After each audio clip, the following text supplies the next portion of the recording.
Paz do Senhor, meus queridos irmãos, nós estamos aqui mais uma vez fazendo esse trabalho tão importante, que é o trabalho de estudo da lição bíblica dominical desse terceiro trimestre de 2016.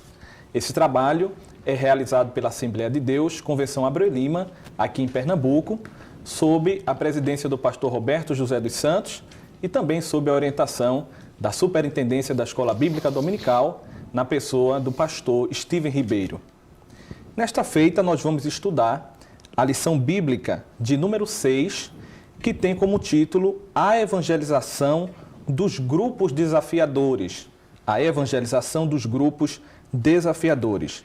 O textuário da nossa lição se encontra no Evangelho segundo escreveu João, capítulo 6, versículo 37, que diz o seguinte: E o que vem a mim, de maneira nenhuma o lançarei fora. O textuário, o texto base da nossa lição. A verdade prática diz: falar de Cristo às prostitutas, criminosos e viciados também faz parte da missão evangelizadora da igreja. Nós vamos estudar neste momento, com os nossos queridos irmãos que estão aqui nos ajudando, sobre esta importante parte da missão evangelizadora da igreja, que é também pregar a palavra de Deus para aqueles grupos que, digamos assim, apresentam um certo desafio no sentido socioeconômico e também de outras ordens para a Igreja do Senhor Jesus Cristo. A leitura bíblica em classe se encontra no Evangelho segundo escreveu Lucas, capítulo 7, versículo 36 ao 50. E os objetivos dessa lição são, em primeiro lugar, mostrar que falar de Cristo aos grupos desafiadores também faz parte da missão evangelizadora da igreja. Essa lição tem também alguns objetivos específicos, a saber, mostrar que o Evangelho de Jesus Cristo é um evangelho inclusivo, não exclusivo, mas um evangelho inclusivo, aquele que inclui. Segundo, conscientizar de que precisamos evangelizar as prostitutas. Nós vamos conversar aqui, neste momento, também sobre o que é prostituição e saber por que essa ênfase na questão da prostituição aplicada às mulheres, né? Está aqui na lição, conscientizar de que precisamos evangelizar as prostitutas. Alguém pode até perguntar, por que não os prostitutos? Nós vamos ver em que sentido essa ênfase foi dada. E, por último, saber que devemos pregar o evangelho aos homossexuais. Neste momento, nós queremos também passar a apresentar aqueles que estão aqui nos ajudando, cooperando conosco. Está aqui conosco o presbítero Alexandre Galvão, que tem trabalhado conosco e já comentou aqui algumas lições bíblicas da Escola Dominical, os irmãos já conhecem, como também está conosco o diácono Clóvis, né? Diácono Clóvis, que está aqui pela primeira vez, contribuindo também com a sua participação, seus comentários muito valiosos. Que Deus abençoe cada um dos irmãos neste momento tão importante.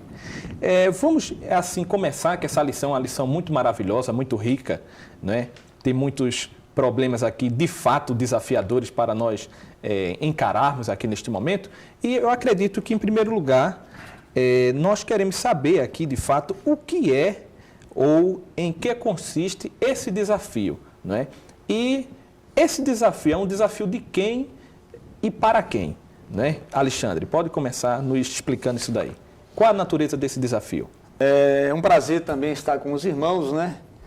A paz do Senhor para os ouvintes, para os irmãos que estão a assistir esse vídeo.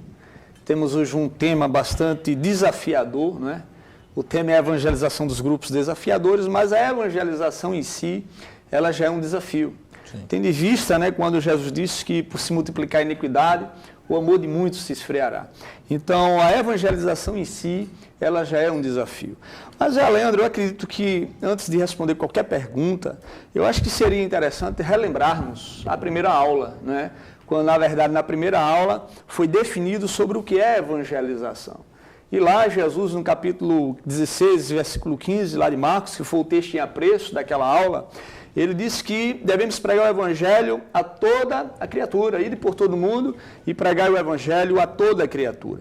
Então, se ele manda pregar a toda a criatura, então todos os grupos, seja de qual for, seja de qualquer etnia, seja de raça, seja de cor, de todas as nações, de comportamentos mais diversos, tem que ser incluído como alvo da evangelização.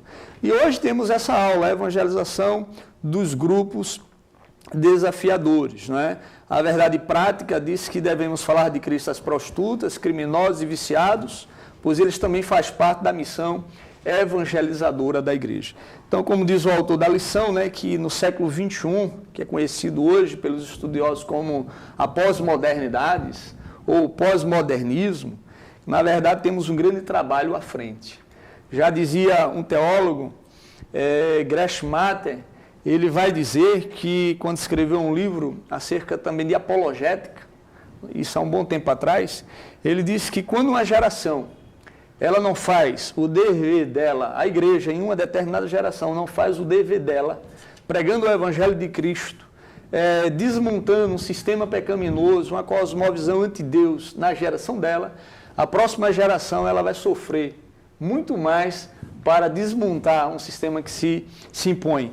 Então, hoje a igreja ela tem um desafio tremendo, pois tanto esses grupos que é falado aqui, como o homossexualismo, os viciados, as prostitutas, têm se alastrado de uma forma desenfreada dentro de nossa sociedade. Ô Alexandre, agora, tomando o gancho no que você falou, fica muito claro para nós que a grande comissão, o ID do Senhor Jesus Cristo, é para toda a humanidade, né? Porque todos pecaram e destituídos estão da glória de Deus. Agora, se o evangelho é para ser pregado a toda criatura, por que destacar, então, esses grupos como grupos desafiadores, né? E volta àquela pergunta inicial que eu fiz. Ou seja, existe uma hierarquia de pecados aí que faça esses grupos se destacarem entre os demais grupos constitutivos da humanidade pecadora? Né? A pergunta é boa, até mesmo porque eu acho que esclarece bastante o tema da lição. Eu acho que todo professor em sala de aula deve começar explicando de antemão, de cara, a temática da lição, não é? Que é a evangelização dos grupos desafiadores. Então, pela palavra evangelização, pressupõe, na verdade, levando em consideração o texto de Marcos, que devemos pregar o evangelho a toda criatura. Toda criatura. Independentemente do comportamento dela, qual seja o pecado que o indivíduo esteja praticando. Mas por que grupos desafiadores? Na verdade, Leandro, eu entendo que o grupo aqui é desafiador não é pelo pecado do grupo, mas eu acho que o desafio é para quem vai pregar. Sim. Será que a pessoa que vai pregar o evangelho para aquelas pessoas que estão vivendo daquele determinado comportamento ou prática daquele pecado, se aquela pessoa está capacitada, se ela está apta, se ela está pronta, se ela está preparada para abordar aquela pessoa e pregar o evangelho?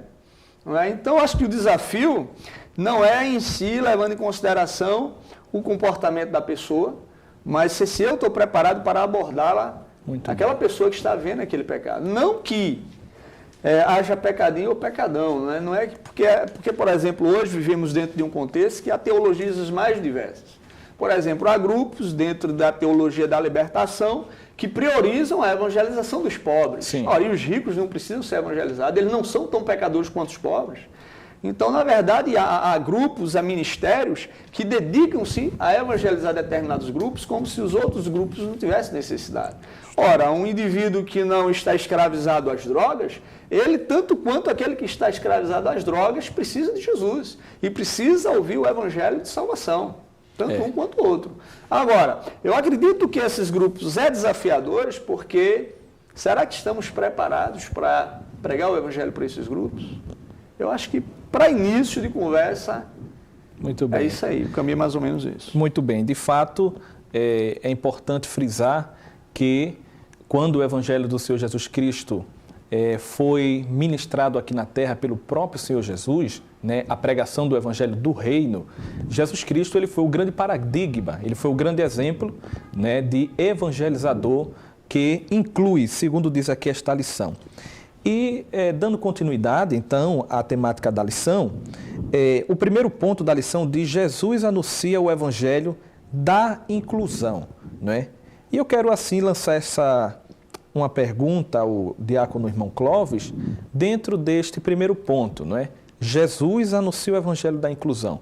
Em que medida o ministério do Senhor Jesus, ele é modelo para nós hoje, nesse aspecto da inclusão, né? Esse primeiro ponto da lição vai tratar aqui sobre a passagem de Lucas capítulo 7, a passagem do fariseu e daquela mulher que entrou ali naquela reunião e se destacou, acabou se destacando pela sua atitude, e Jesus também surpreendendo a todos com a sua postura de receber aquela mulher e a adoração dela. Então, em que sentido nós podemos dizer que Jesus é um modelo para nós que somos igreja, e que tipo de evangelho da inclusão é esse, não é? Que tipo de inclusão é essa que está tratando aqui no primeiro capítulo desta lição? Eu também quero saudar a todos com a paz do Senhor. É uma grande honra participar desse estudo e, junto com os irmãos, nos aperfeiçoarmos.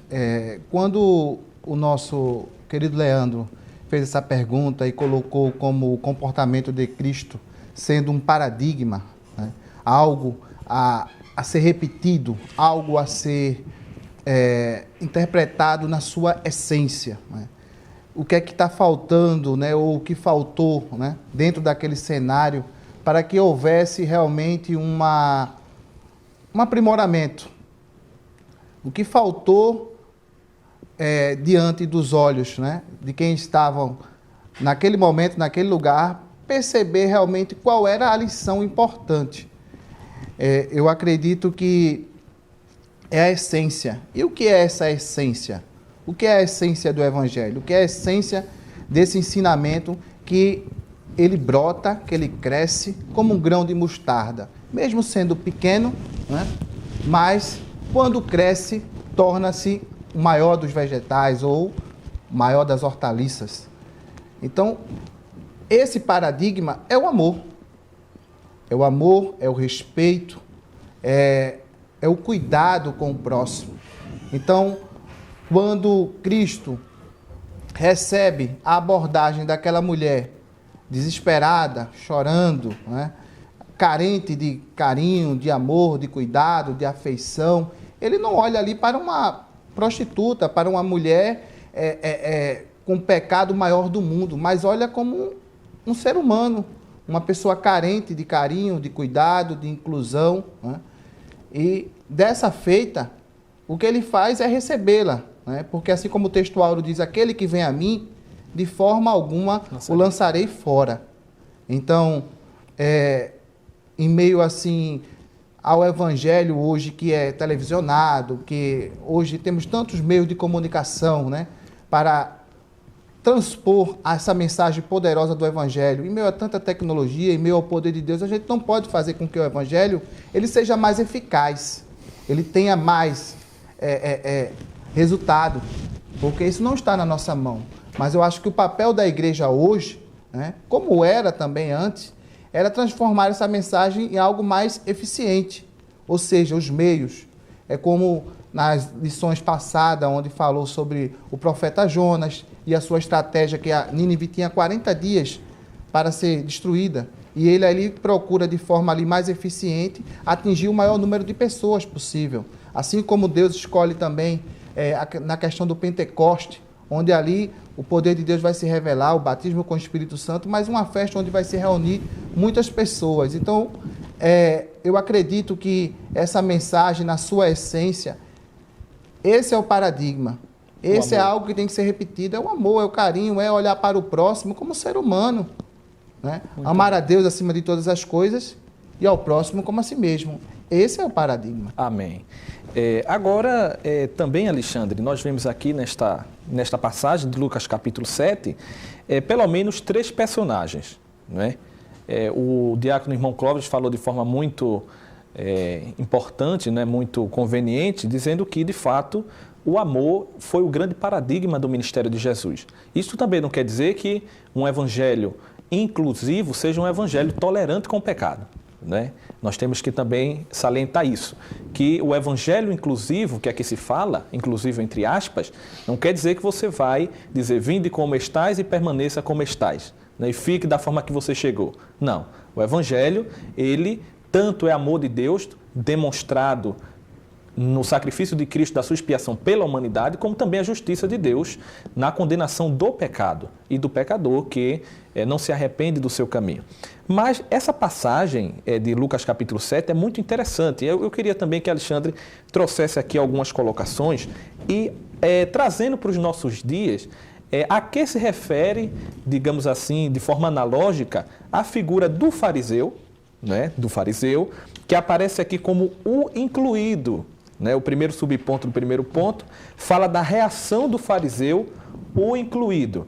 E também temos aqui o segundo personagem, que é a reação da mulher, que aparece como a excluída. E por último, no terceiro subponto, a reação de Jesus, o amor inclusivo. Então, Alexandre, hoje, a quem nós podemos referir por analogia o fariseu, a mulher e o Senhor Jesus Cristo? É interessante ler essa pergunta, porque quando falo o evangelho é um evangelho da inclusão, é porque, na verdade, ele é um evangelho exclusivo. Não existe outro evangelho, não existe outro caminho de salvação, e se só há um caminho de salvação, é por isso que o evangelho tem que ser pregado a todos, pois todos precisam desse caminho de salvação, então logo todos têm que ser incluídos nesse caminho. Pois aí a gente também não vai entrar na discussão da sincera oferta do Evangelho, mas na verdade o Evangelho tem que ser pregado a todos, porque todos precisam desse Evangelho. E quando a gente olha o ministério de Jesus, e quando tem Jesus como paradigma, eu acho, Leandro, observando a realidade do ministério de Cristo e a realidade dos ministérios evangelísticos da atualidade, eu percebo que, na verdade, estamos muito distantes, da prática evangelística de Cristo. Pois, na verdade, Cristo tem que ser apresentado, e é apresentado na Escritura como paradigma, como modelo em excelência daquilo.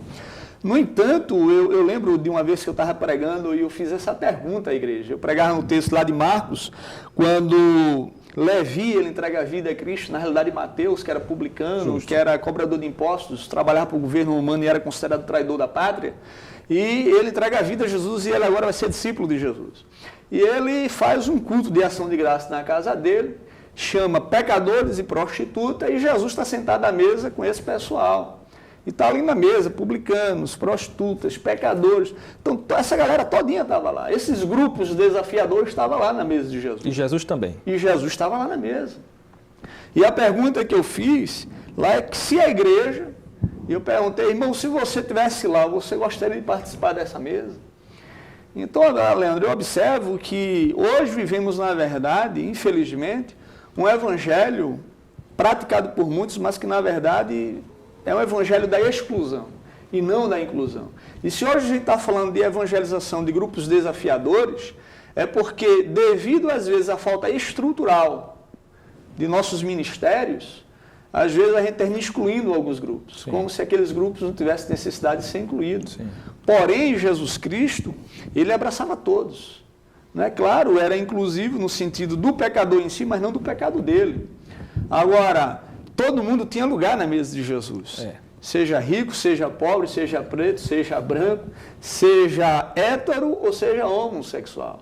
Ele tinha lugar, o viciado tinha lugar na mesa de Jesus. Por quê? Porque Jesus também queria atingir essas pessoas com a sua palavra, com a sua mensagem, com o seu ministério. Então, a igreja ela tem que se incluir essas pessoas como alvo do seu ministério evangelístico. Mas o grande desafio é ter condições, aí entra agora na questão cultural, teológica, psicológica e estrutural, para incluir essas pessoas como alvo do nosso ministério evangelístico. Mas aqui é interessante, porque o texto 39, o fariseu, ele diz assim, se referindo a Jesus, fora profeta, ele bem saberia que quem e qual é a mulher que lhe tocou, pois é uma pecadora. Eu lembro outra vez de um irmão pregando, e ele disse assim, Jesus, Deus, ele não ouve a pecador. Deus não ouve a pecador. E ele pega lá o texto do jovem que foi curado da sua cegueira, e o fariseu diz a ele, mas como tu fosse curado se Deus não ouve a pecador? E ele estava se referindo ao pecador lá a Jesus, que orou e Deus curou o camarada. Então, o irmão estava pregando, fundamentando esse texto, dizendo que Deus não ouve a pecador. E eu disse, você não ouve o pecador, então ele também não ouve a gente. pois também somos pecadores. Então o camarada aqui diz, essa mulher pecadora, se colocando numa condição de não pecador. Justo. É a oração do fariseu publicano. Deus, eu não sou como os demais homens, pecadores, roubadores. Não é? Ele não, ele era um camarada justo, íntegro e perfeito. Mas na verdade Jesus mesmo disse, eu não vim para os saudáveis, para os sãos, eu vim para os doentes. Eu não vim para aqueles que se acham justos aos seus próprios olhos, mas para os pecadores. Então eu acho que essa é a razão maior da igreja, ela pregar uma mensagem inclusiva. Claro, com entre aspas lá, porque a gente não vamos tolerar pecado. Não é? Eu acho que, como disse John MacArthur, que o pecado às vezes entra na igreja no lombo da tolerância. Não, a gente não vai tolerar pecado. Mas sim, a gente em si busca esses grupos. Muito bem. Então, eu também queria chamar a atenção para o fato que Alexandre já acabou de citar, do versículo 30, aonde diz o seguinte: quando isso viu o fariseu que eu tinha convidado, falava consigo dizendo. É interessante que ele não falou de forma pública, aberta, mas ele diz a Bíblia aqui que ele falou consigo mesmo, dizendo, se este fora profeta, bem saberia quem e qual é a mulher que lhe tocou, pois é uma mulher pecadora. Ou seja, dentro do coração dele, houve uma discriminação não apenas em relação à mulher, mas uma discriminação em relação ao próprio Senhor Jesus Cristo, no fato de que aquela mulher, ela não deveria, segundo alguns critérios particulares dele, ser alvo do amor de Deus.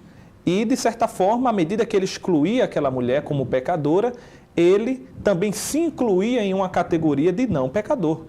E quando a igreja, de fato, ela deixa os grupos desafiadores de lado, a igreja ela fica elitizada. A igreja ela não se transforma mais na agência ativa do reino de Deus aqui na terra e passa a ser, na verdade, uma casta de pessoas santas e perfeitas. E a igreja não é isso. Não é? A igreja não é uma casta de pessoas perfeitas, não é? E nós temos que mostrar de fato que a igreja ela tem que se identificar com a humanidade. Não se identificar no sentido de praticar ou viver, comungar das mesmas práticas, mas mostrar que nós também fomos alcançados pela graça. É o caso, Leandro, inclusive, tem pessoas que às vezes você convida para visitar a igreja e elas dizem assim, não, irmão, eu não vou porque eu não me sinto à vontade lá. Porque eu sou muito pecador, eu vivo nisso, eu faço aquilo outro. E lá, de certa forma, as pessoas me olham com um olhar condenatório, né? Aquele olhar acusativo. Então, eu não me sinto bem lá. Ali não é lugar para mim, é lugar para pessoas boas demais, perfeitas demais, santas demais. Agora, isso de quem é a culpa? É de muitos irmãos, inclusive. Eu não quero generalizar, porque tem muitas pessoas maduras na igreja, mas também tem muitos fariseus dentro da igreja que não se acha nem pecador. Quando, na verdade, quem tem vez no reino de Deus não é o fariseu, é o publicano que reconhece que é pecador. E não aquela pessoa que se acha justa aos próprios olhos. João primeiro vai dizer na sua primeira carta, no capítulo 1, versículo 7, ele vai dizer, aquele que diz que não tem pecado é o quê? É mentiroso, nele não está a verdade. Mas aí em seguida ele diz, aquele que reconhece que é pecador, quando diz assim, aquele que confessa os seus pecados. Não é? Ele tem um advogado em seu favor. Então, quem tem mérito então nessa história não é o camarada que se acha justo, é o cara que se acha pecador. Que acha pecador. Ele é alvo da misericórdia de Deus. Então, quando o camarada é crente, ele é justificado, mas ainda assim ele não confia na justiça dele, na realidade porque ele nem a tem. A justiça de Cristo é atribuída a ele. Não é? Eu não quero nem entrar na discussão lá de Isaías, quando diz que até nossos atos de justiça são olhados diante da justiça de Deus como trapo de imundície. Então, na verdade, torna-se até desafiante pregar o evangelho, às vezes, para determinados grupos, porque, às vezes, o desafio maior é porque a igreja não está, talvez, preparada para receber essas pessoas. Como é que a igreja vai receber determinados grupos? Porque aqui, os religiosos da época não aceitavam que Cristo estivesse em convivência, não é? Relacionando-se com pessoas que viviam determinados pecados que para eles eram abomináveis. E de fato eram pecados abomináveis, inclusive até para o próprio Cristo. Mas nem por isso ele deixou essas pessoas de lado. Muito bem. Não, aquelas pessoas também eram alvo do ministério dele, como também alvo da graça de Deus. Justamente. E eu também me lembro, neste momento que Alexandre tem falado, de um fato que me chamou muito a atenção. Quando estávamos em uma congregação, e o pastor, o pregador, estava fazendo a sua ministração, e no momento em que ele estava fazendo a ministração, no momento do apelo, houve um constrangimento. um constrangimento, porque saber evangelizar também inclui saber fazer um apelo. Ou seja, fazer um apelo de forma a não constranger o pecador que está ali, como sendo uma pessoa que está em um nível muito abaixo dos demais. Ele fez uma pergunta: quem aqui não é evangélico? E se apresentou uma mulher que levantou a sua mão um pouco que tímida. Ele fez: fique de pé. E ela ficou de pé. Isso já destacou aquela pessoa entre os demais. Só que ele não parou por aí. Ele olhou para ela e disse: você é evangélica? Ela respondeu: não sou. Você sente certeza de salvação? Ela meio que não entendeu a pergunta, mas respondeu que não. E o pastor logo disse assim, se virou para a igreja e perguntou à igreja: aqui na igreja, quantos têm certeza de salvação? Então todos levantaram a mão. Todo mundo tinha certeza de salvação. Aí ele olhou para a mulher e concluiu dizendo: todos aqui têm certeza de salvação. Se Cristo voltar agora, todos nós subimos e você é a única que fica. Você não quer aceitar Jesus para ir morar no céu? E aquela mulher, diante daquela situação constrangedora, quase que por pressão, ela foi lá e o irmão pegou no braço, levou e ela, entre aspas, aceitou Jesus e se converteu. Então, o irmão Clóvis também complementando, será que também a evangelização a grupos desafiadores também não envolve métodos adequados também de apelo, não é? Perguntar: você quer aceitar Jesus? Você sente no seu coração o impacto da palavra de Deus? Ou será que esse tipo de atitude constrangedora faz parte ou fez parte do ministério do Senhor Jesus Cristo? Leandro, a pergunta é muito importante porque, assim como eu falei no começo do comentário, eu disse que a gente não consegue fazer com que o evangelho seja mais eficaz hoje do que ele foi no passado, porque o evangelho sempre foi eficaz. Glória a Deus por isso. Ele não mudou. Será que esse desafio também é só da igreja atual? A gente vê que não, porque o líder da igreja, o próprio Pedro, quando Deus lhe dá uma revelação sobre os alimentos, que a cultura, o paradigma judaico, dizia que eles não poderiam se alimentar, né, com risco de perder até a salvação, né? E Deus mostra aquele banquete para Pedro e diz: se alimente. Engraçado que Deus poderia falar com Pedro e dizer: olha, eu quero que você evangelize para os gentios, eu quero que você fale com Cornélio, que você pregue a palavra para ele. Seria mais simples, acredito assim. Mas aí Deus ele traz uma revelação para Pedro de uma alimentação, de uma cultura, de um padrão judaico, como dizendo: olha, isso aqui não é o meio de salvação. Não é Israel o único escolhido de Deus. Então, mesmo depois da revelação, Deus fala com o próprio Cornélio através de um anjo, manda uma mensagem, e ele manda mensageiros a Pedro. O Pedro vai se encontrar com eles. E aí ele vê realmente aquilo que Deus falou na sua vida, e o próprio Cornélio já traz a sua família também. E quando Pedro começa a pregar, o Espírito Santo vem sobre eles, e eles, com a ousadia do Espírito Santo, começam a sentir a presença de Deus.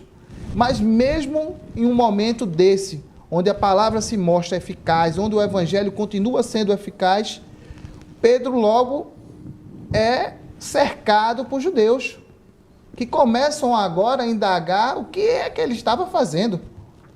E ele, em vez de repreender os judeus, né, depois de tudo que Deus tinha revelado na vida do líder da igreja, dizer: não, esse é o projeto de Deus para os descendentes de Adão.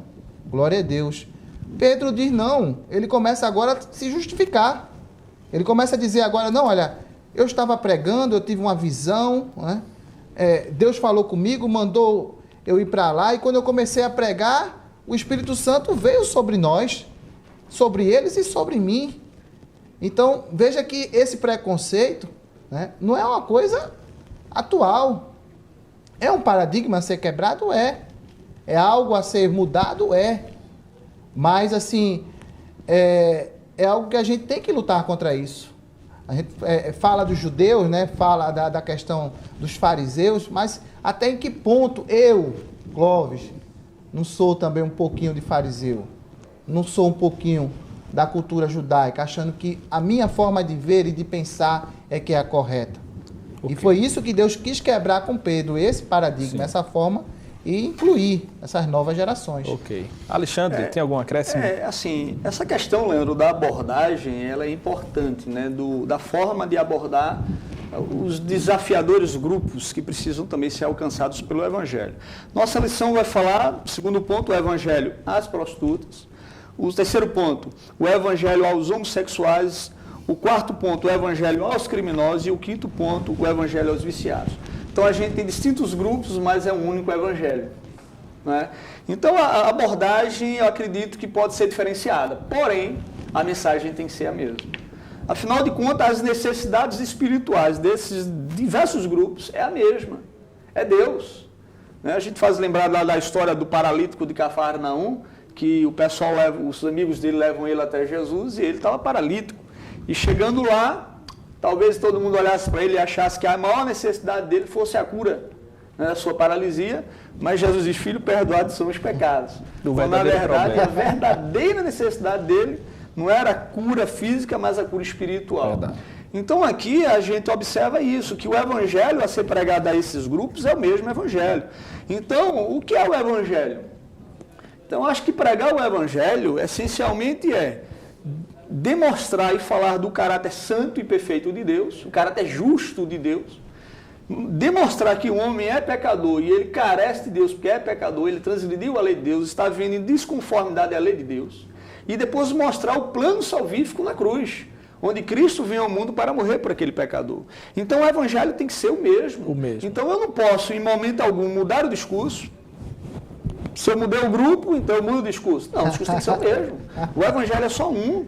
Eu não posso adocicar o discurso, ou seja, eu não posso tornar o discurso mais doce. As palavras têm que ser a mesma.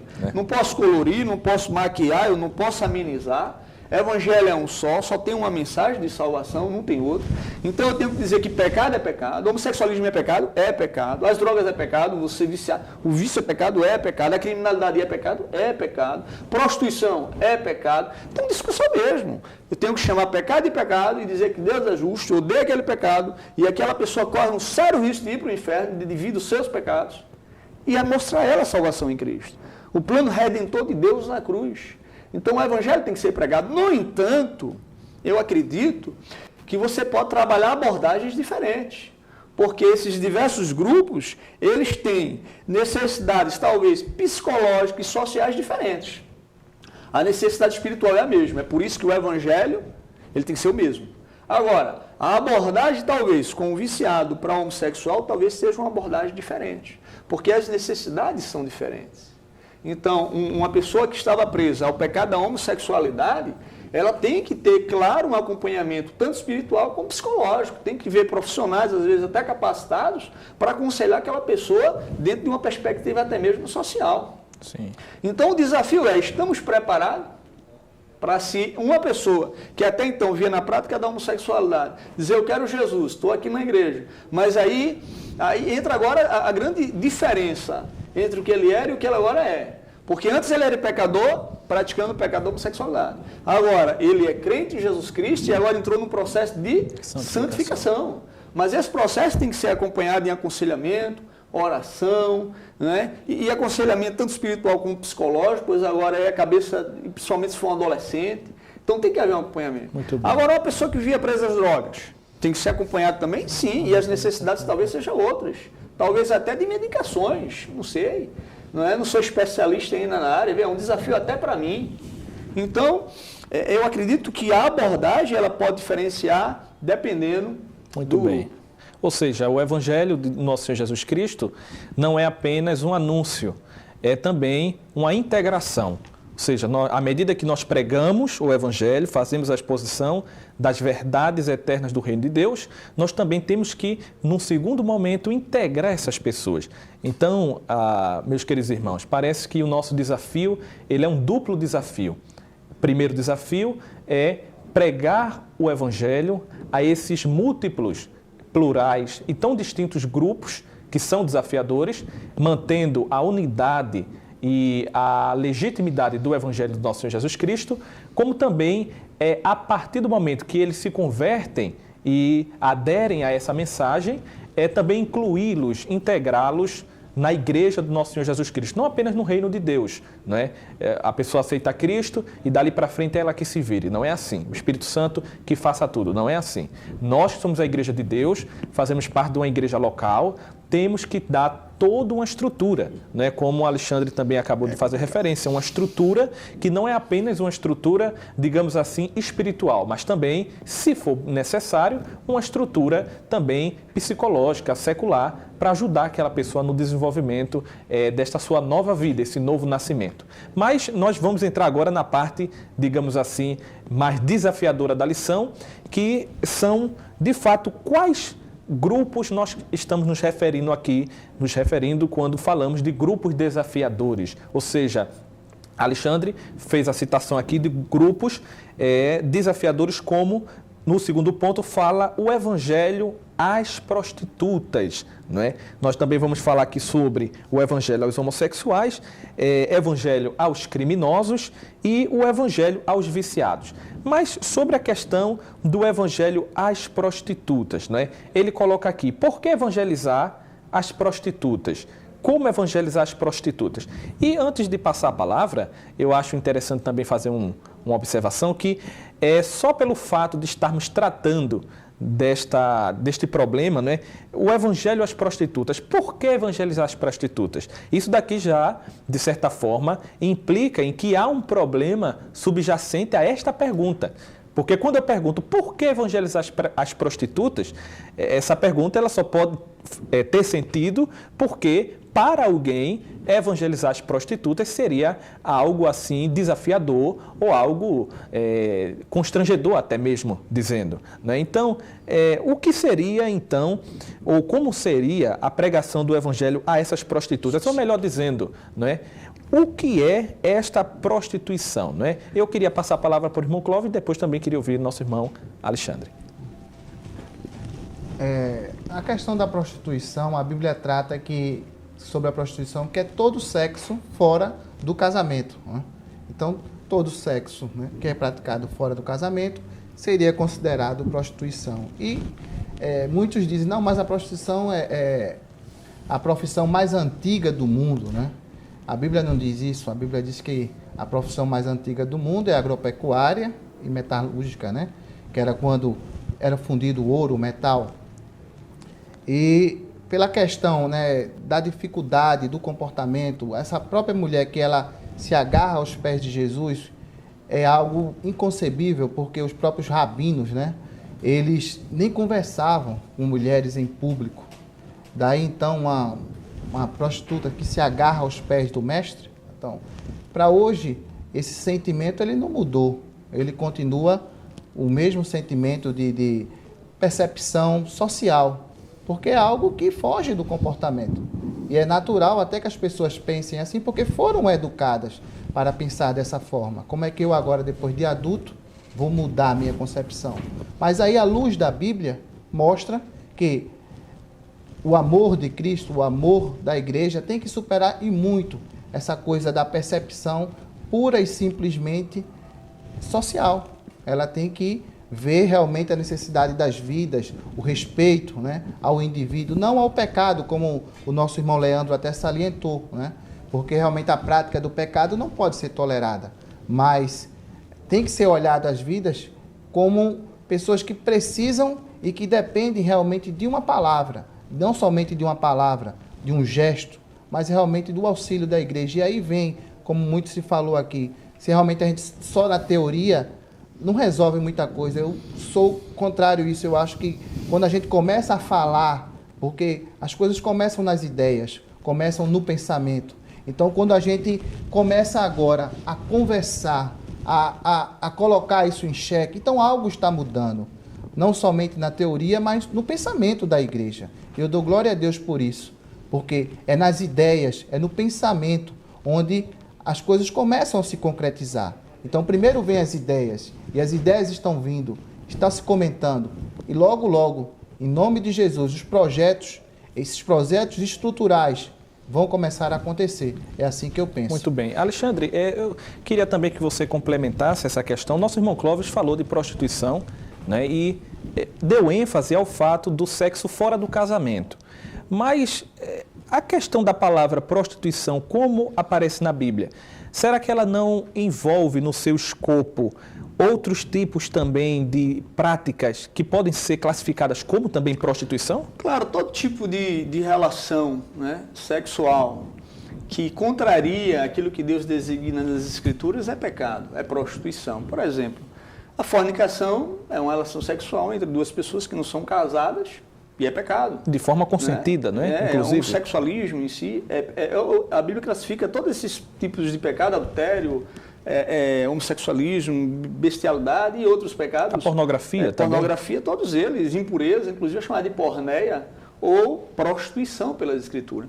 Agora, Leandro, assim, a questão da evangelização, por exemplo, de uma prostituta, eu particularmente não acho isso um desafio, assim, em primeiras mãos, né? Porque a lição, a evangelização dos grupos desafiadores, aí parece até que o grupo ele é desafiador.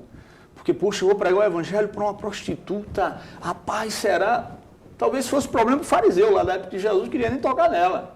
Mas não para mim, que entendo que também sou pecador tanto quanto. A grande diferença é que eu estou dentro de um processo de santificação e transformação, ainda não deixei de ser pecador. Ou se não, para alguém que tem outras finalidades com a prostituta, que não é o caso da igreja. Então eu não cheguei ainda à estatura de varão perfeito que é Jesus. Então eu não vejo dificuldade, eu não acho um desafio pregar o evangelho para a prostituta. Quando é que passa a ser um desafio? Eu lembro uma certa vez, eu ia passando e uma prostituta estava chorando. Uma prostituta chorando, uma garota de programa, estava fazendo programa, estava chorando. E eu parei para falar com ela. Talvez eu fosse ter visto por alguns que ia passando, como se eu fosse ali, sei lá, chamar ela para fazer um programa, né? E eu sei, o presbítero da minha igreja passa, me vê ali e diz, pronto. Mas eu fui pregar o evangelho para ela. E ela estava chorando, e eu falei de Jesus para ela, ela começou a desabar em choro. Aí eu convidei ela para ir para a igreja. E eu disse a ela para entregar a vida a Jesus, e ela me fez uma pergunta. Simão, tudo bem, eu entrego minha vida a Jesus, mas eu dependo disso aqui, eu vivo disso aqui, eu me mantenho com minha vender no meu corpo. E agora? O que é que vai ser da minha vida depois que eu entregar a minha vida a Jesus? Que eu não vou poder mais estar me prostituindo. Eu vou ver de quê? Eu só sei fazer isso. Eu não terminei meus estudos. Não tenho família. Meus pais me botaram para fora de casa. E aí, como é que ficou nisso? Aí foi quando eu me vi numa situação desafiadora. Então, chegar para uma prostituta e falar de Jesus para ela é fácil. Não é difícil, porque eu conheço o Evangelho, eu vivo o Evangelho. A grande dificuldade é quando ela diz, e agora, o que vai ser de mim? Será que nós estamos preparados para isso? Então, a pergunta é essa. Então, o grande desafio é esse, não só com relação a ela. O fato é que eu convidei ela para a igreja, e o interessante é que ela foi justamente para a igreja, que eu faço parte, e entregou a vida a Jesus em lágrimas.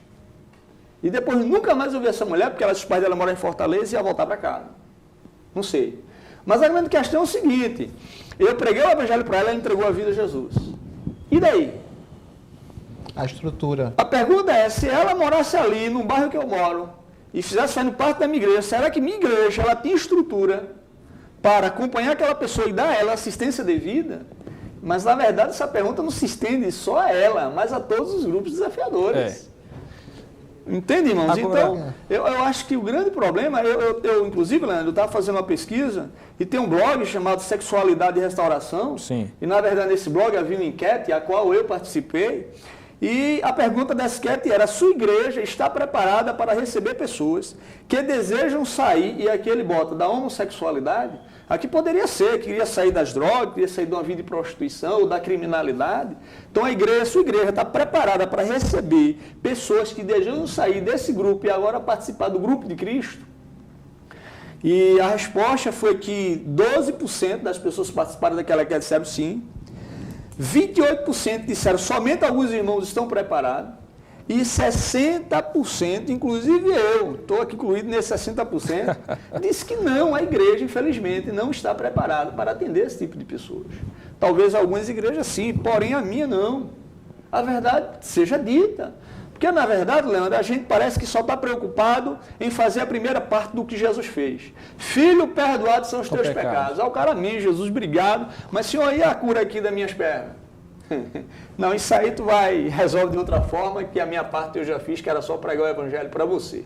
Então, eu ir para a rua, agora só trazendo um outro grupo, por exemplo, que não está na lição. Eu vou para o centro da cidade, vou pregar o evangelho aos moradores de rua.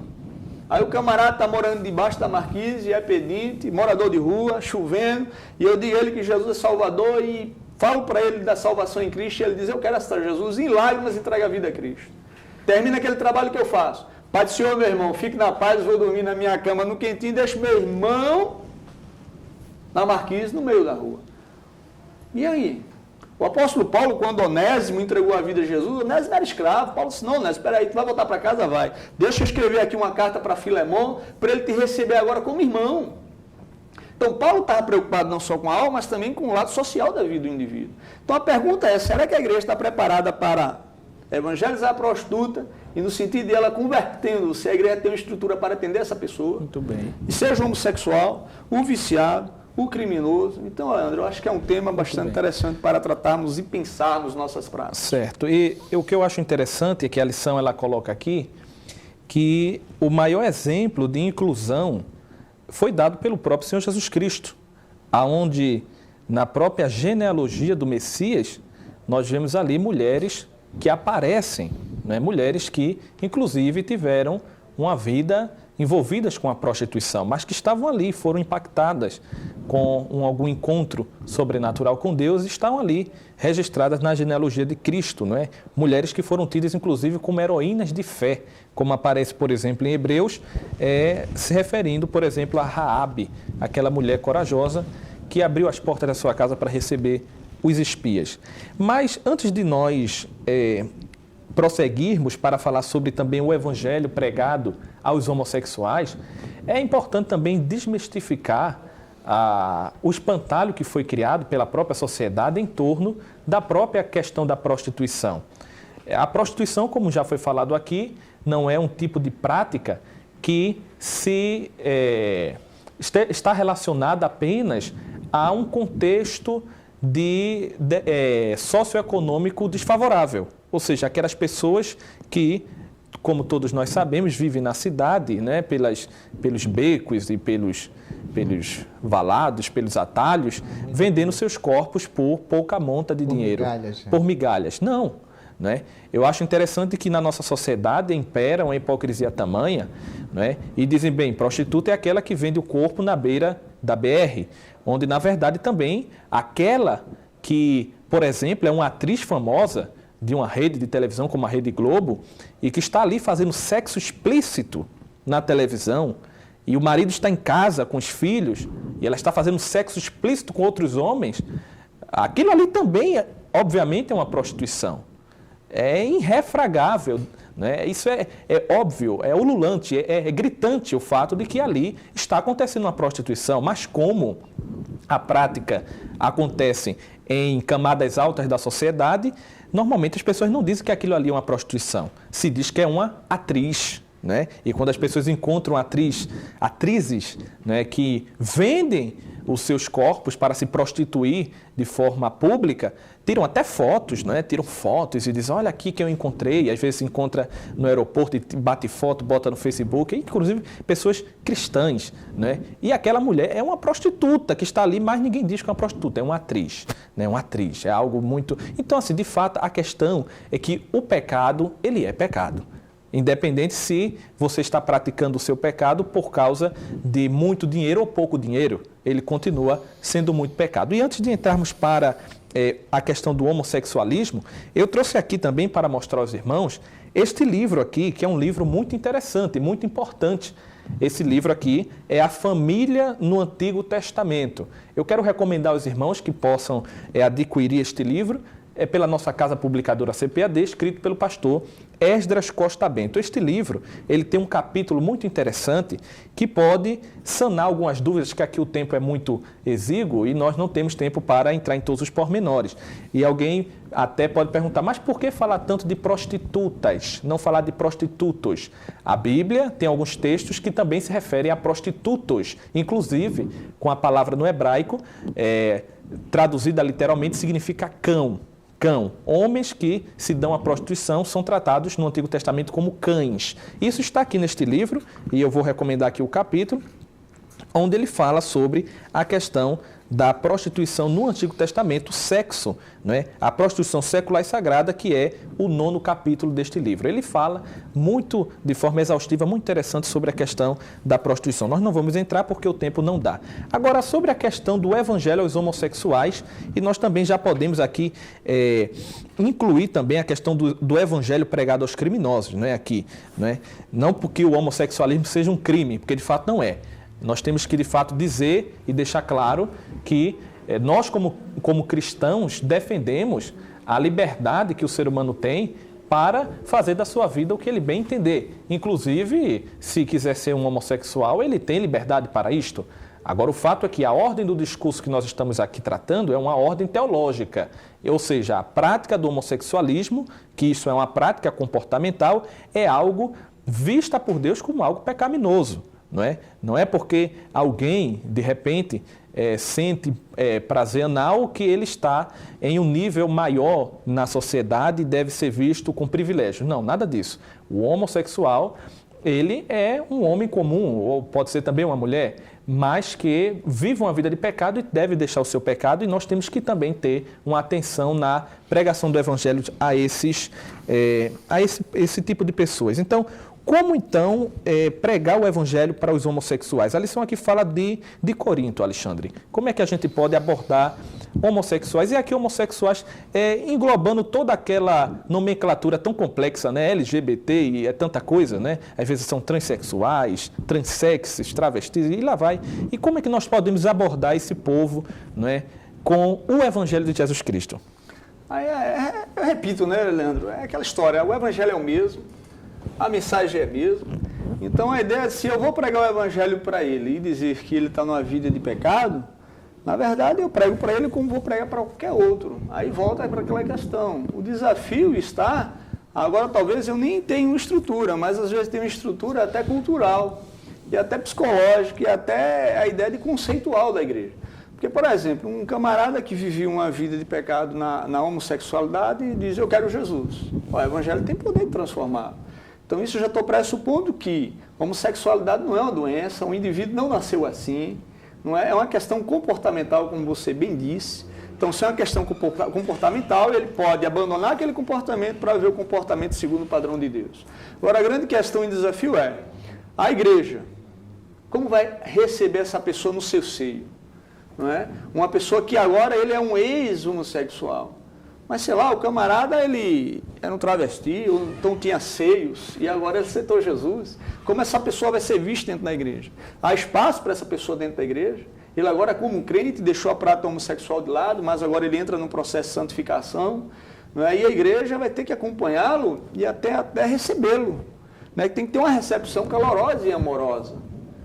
Né? É claro que ele agora com desejo de mudança, pois agora ele é uma nova criatura, tem que jogar tudo que é velho de lado e viver agora uma nova realidade de vida segundo o padrão. Ô Alexandre, essa conversa que a mídia tenta esconder, dizer que isso daí não existe, existe de fato dentro da igreja pessoas que são ex-homossexuais e que passaram pelo novo nascimento de verdade? Ou isso é só mídia? Não, claro, com certeza há pessoas que um dia foram homossexuais, como também há pessoas que um dia viveram o pecado da prostituição, como também há pessoas que um dia foram adultas, como também há pessoas que um dia foram um criminoso.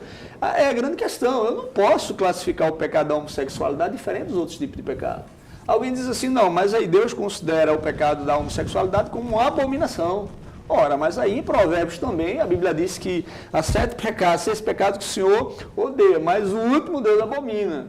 E o último lá na sequência, no capítulo 6 lá de Provérbios, no capítulo 16, o último é o quê? É o irmão que espalha a contenda entre irmãos.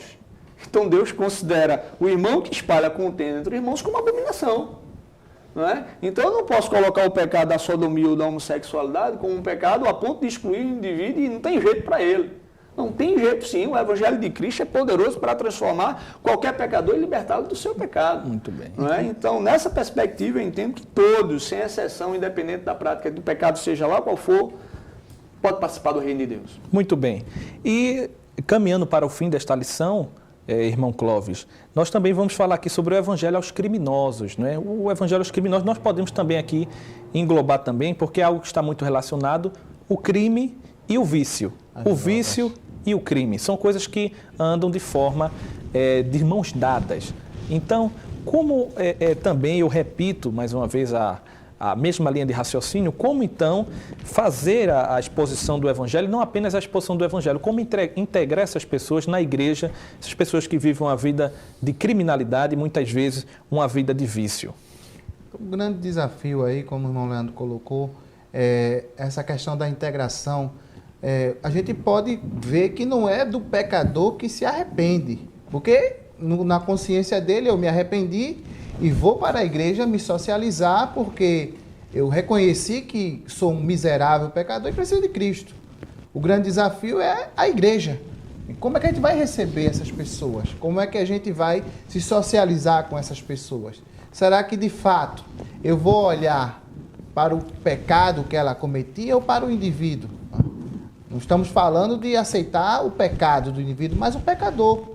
Então, eu vejo essa questão como o grande desafio é a questão das tradições, de muitos tabus que têm que ser quebrados, de comportamentos, né? Como é que vai se aceitar essas pessoas? Será que eu vou continuar discriminando? Olha, ele é meu irmão, mas para eu dar um abraço nele, não vai dar. Para me ajudar ele, será que ele se converteu mesmo? Ô, irmão Clóvis, e também é importante nessa área aqui, né, evangelizar criminosos e pessoas viciadas, também haver pessoas que tenham uma vertente especializada para esse tipo de público, não é? A estrutura, né, a parte técnica. Isso aí foi o que a gente falou no outro tópico sobre a abordagem, né, que a gente falou que a parte teórica é importante, mas a parte estrutural é indispensável, né? Tanto na questão, como o nosso irmão Galvão falou, da questão de um psicólogo, na questão de um médico, de medicamentos. E até ex-viciados, medicamentos, de um ambiente, de uma estrutura. Então, veja que não é só a teoria, né? É claro, não é somente eu abraçar o meu irmão, mas além essa nova postura, né, que a gente tem que ter para esse perfil diferenciado, tem que ter uma estrutura, não tem como. Porque há uma necessidade de medicamentos, de uma sala, de um ambiente, de pessoas que possam disponibilizar tempo. Então, veja que é algo não somente micro, mas é uma visão macro, uma visão do todo. Muito bem. Não adianta só evangelizar e trazer e deixar eles ao léu. Muito bem. Então, nós queremos aqui concluir, infelizmente, porque o tempo é muito curto, né? Poderíamos aqui estar falando ainda de muitos outros grupos que estão incluídos nesses grupos desafiadores, mas o tempo não nos permite. Nós queremos concluir também, antes de irmos para as considerações finais dos nossos queridos irmãos que estão aqui e trouxeram esses comentários tão pertinentes, dizer também que, em relação à pregação do Evangelho a esses grupos, não é? Grupos de pessoas que estão envolvidos com crimes e são viciados, alguém até pensa que para o crente, né, dentro da cadeia só existe gente boa, né? Alguém até às vezes se incomoda em dizer, poxa, por que o crente vai lá e prega o Evangelho para alguém que é um homicida, às vezes é um estuprador, não é? Alguém que a sociedade repele de forma feroz. Um homem desse não tem salvação mais. Só que a igreja, ela tem uma missão espiritual. Nós não negamos o fato de que uma pessoa que é um homicida, um estuprador, deve pagar pelo seu crime, né? A conversão não anula o fato do crime que ele cometeu, né? E nós defendemos a justiça. Uma pessoa que mata outra pessoa, ela no mínimo merece viver todo o resto da sua vida na cadeia. Porque no Antigo Testamento era vida por vida. Isso aí a gente não pode negar. Agora, a questão da salvação é uma questão de uma outra ordem. O Estado deve nos fornecer segurança. Segurança, então, fazendo justiça para essas pessoas que fazem esses crimes e vivem na criminalidade. Agora, nós, como Igreja do Senhor Jesus Cristo, temos uma missão espiritual evangelística, de pregar o Evangelho para essas pessoas, elas serem alcançadas pelo Evangelho e, pelo menos, mesmo que continuem lá presas do jeito que estão, tenham a sua alma salva. Então, vamos para as conclusões finais. Eu quero pedir que o nosso presbítero, irmão Alexandre Galvão, possa fazer as suas considerações finais. Em consideração final, Leandro, eu só queria dizer o seguinte, que Jesus, durante todo o seu ministério, ele andou com pessoas que estavam inseridas dentro de grupos desafiadores, ele comeu com pessoas que estavam inseridas dentro de grupos desafiadores, Ele morreu ao lado de pessoas que estavam inseridas aqui, grupos desafiadores, criminosos. E ele chegou no céu acompanhado de pessoas que faz parte de grupos desafiadores. Né? Imagina Jesus chegando no céu com um ladrão, né? Porque ele disse, hoje estarás comigo no paraíso. Então imagina Jesus chegando com um ladrão e talvez os anjos até perguntando, quem é esse aí? Esse aqui é o protótipo, é o tipo de gente que eu vou salvar lá embaixo. Então eu acho, Sandro, que o discurso da igreja para essas pessoas tem que ser de eu sou também ex alguma coisa. Eu sou ex-fofoqueiro, eu sou ex-mentiroso, eu sou ex-prostituto, ou o camarada dizer eu sou ex-homossexual, ou então dizer eu sou ex-viciado, ou então eu sou ex-criminoso, e Jesus me transformou e também pode transformar você. E pregar o Evangelho de Cristo para aquela pessoa. Então, se meu discurso foi esse, eu acredito que a mensagem do Evangelho ela vai ter uma recepção melhor por esses grupos. E eles talvez não nos vejam como aqueles que os discrimina, mas que se vê como tais, sabe? Eu me vejo como tal, por isso que eu discrimino. Não. Ao contrário, eu quero incluí-los porque um dia eu também fui incluído. Então eu vou me colocar na posição dele, porque também, tanto quanto ele, eu sou pecador. A grande diferença, como já disse, é que eu estou dentro de um processo de santificação e ele ainda não. Quem sabe, mais adiante, ele também estará. Amém. Irmão Clóvis. Eu queria dizer aqui também que a verdadeira espiritualidade, ela não dispensa uma atitude prudente. Estamos aqui diante de desafios, grupos desafiadores. Isso não quer dizer que eu vá, de forma só apaixonada, emocional, anunciar o Evangelho a toda criatura. É algo realmente, como a gente falou, que tem que ter uma estrutura, tem que ter uma estratégia. É errado eu me expor de forma insegura ou levar um grupo do qual eu faço parte, eu sou representante, a um local que não seja seguro. Mas tem que ter amor, tem que ter respeito pelas pessoas, independentemente, né, do seu pecado. Elas merecem a salvação. O autor da lição, ele nos relembra aqui de Gênesis a Malaquias. Os descendentes de Adão têm direito a uma herança. E nós somos arauto e estamos proclamando essa herança para os que desejam. Amém. Queridos irmãos, nós queremos agradecer a Deus pela audiência de cada um de vocês que nos acompanhou durante o comentário desta lição bíblica da Escola Dominical. Nós queremos dizer também que este trabalho ele não para por aqui, ele continua.